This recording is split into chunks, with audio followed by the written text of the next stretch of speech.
how painful it is to give away the own authority, the own center, the own creation power to some rules or belief systems or any kind of prisons I've created within myself.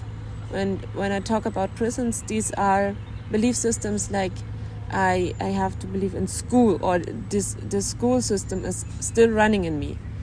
And where it's about right and wrong. And if you have only this is right, this is wrong, this is too much, this is too low, this is too loud, this is too quiet, all these judgments about how it should be, there will be at some point in your life a real huge pain about, fuck, this is really exhausting. This is really exhausting to be on that path and always have this fear of doing something wrong or that I'm wrong. And with that inner pain of either I'm changing something or I have to live a really exhausting life, then you're ready to make this decision of, okay, I'm taking back my center. And from that moment on, to continually practicing in really small steps to gain back your own authority, to gain back your own voice, to gain back all the possibilities, because you are anchored in the here and now and not your worldview anymore out there where you have to follow any rules or meanings of others. And this is the point where you start to become a space holder. Holding space for what is. It's not about how it should be or how you dream your world or how someone else tells you, but what is really, what is actually real right now in all of your different bodies. And with that space holding, you enter a domain where you become a neutral researcher, where you leave that this is right or wrong, good or bad, but really, when I do this or when I don't do this, it creates this or that result. And to also bring that humor somehow in that research field. It says, okay, if I put this and that together, it creates that. How fascinating. That's it. No, it's neutral. And from there on, where you have this neutrality in yourself, you have so many choices in life, because you're not stick to that rule anymore. And you are fully responsible for the results you're creating.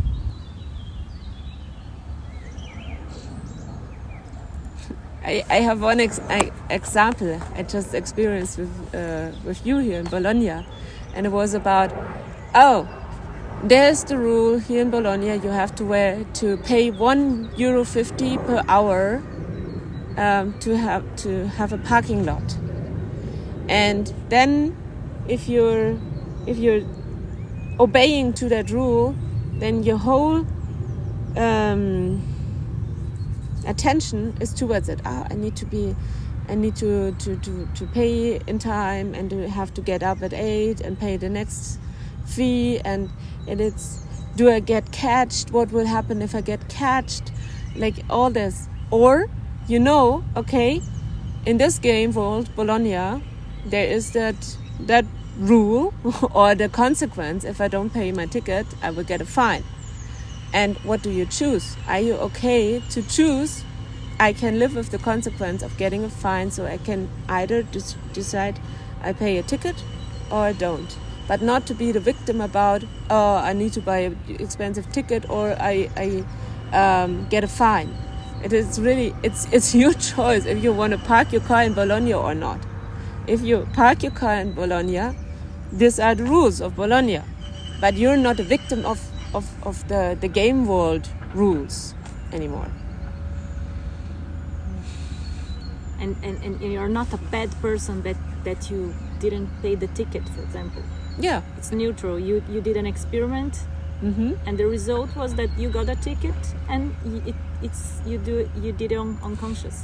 I did it consciously, and I'm totally like, I wouldn't say happy, but I'm like neutral. Yes, this is the result. I'm paying the ticket now, the fine.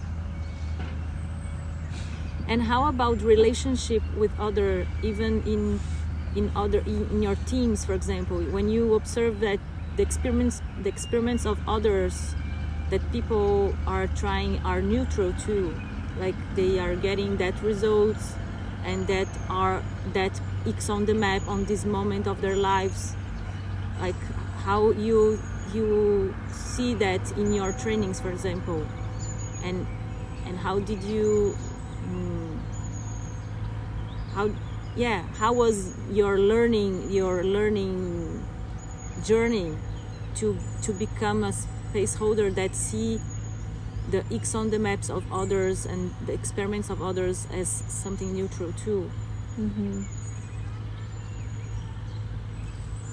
I would say first it was painful, and with painful I mean I feel sad, I feel angry, I feel scared, or I feel glad about my own space holding, like about my own abilities, what I'm able to do and what I'm not able to do.